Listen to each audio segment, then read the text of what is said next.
matter if you black or white. Be about your principles, we gotta do is right. My name is freedom. Now, don't let another hold you down. All my people rise up, rise up. Now, together we can better look around. And it's times when we get low, we say go.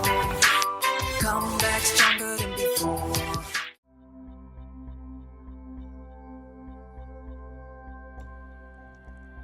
Who was Mickey Leland? The man who said, "I am as much a citizen of this world as I am of this country." You and me working together. And as we proceed, those things that we believe in, because our attitude is correct, our altitude will be high. Mickey Leland felt in his gut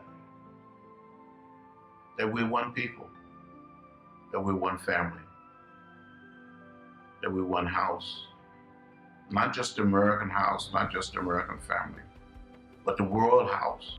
That we all live on this little piece of real estate that we call Earth together, and that we all are citizens of the world.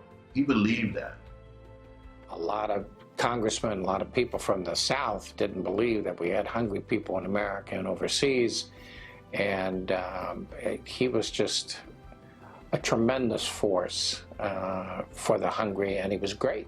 We have been able to chart the course for the Congress to involve itself in guarding the needs of the people of this country as they have suffered from hunger and malnutrition. And believe me, there are many millions of them in this country. Still? Absolutely. In my city alone, there are more than 400,000 people who depend daily on supplemented food sources. And you can multiply that by the big cities, particularly those who have had economic problems in the recent past.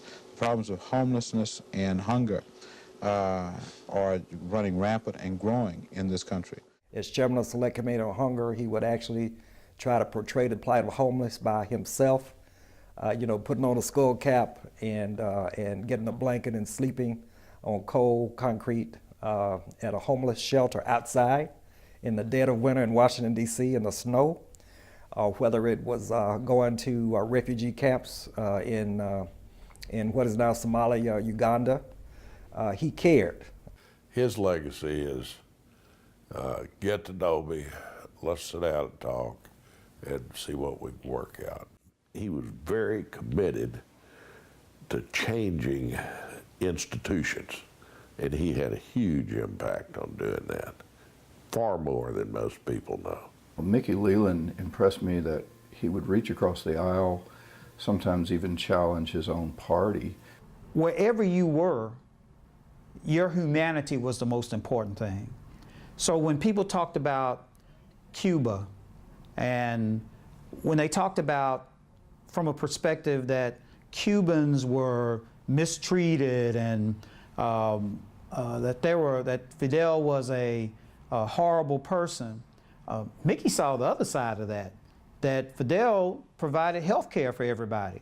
And he was excited about going to see how this man, who had no support from the United States, provided health care for all of his people. And the issues that we're dealing with now in terms of ethnic cleansing and genocide, gender violence and rape, hunger and homelessness and trafficking in women and kids, we had a congressperson, a leader in Houston, who was ahead of his time in dealing with all of those issues. He used his humanitarian personality and charm and brought us together, and the Ethiopians to this day consider him their Messiah. He died on the side of an Ethiopian mountain that is poignant, that is purposeful, that is powerful. And we should not forget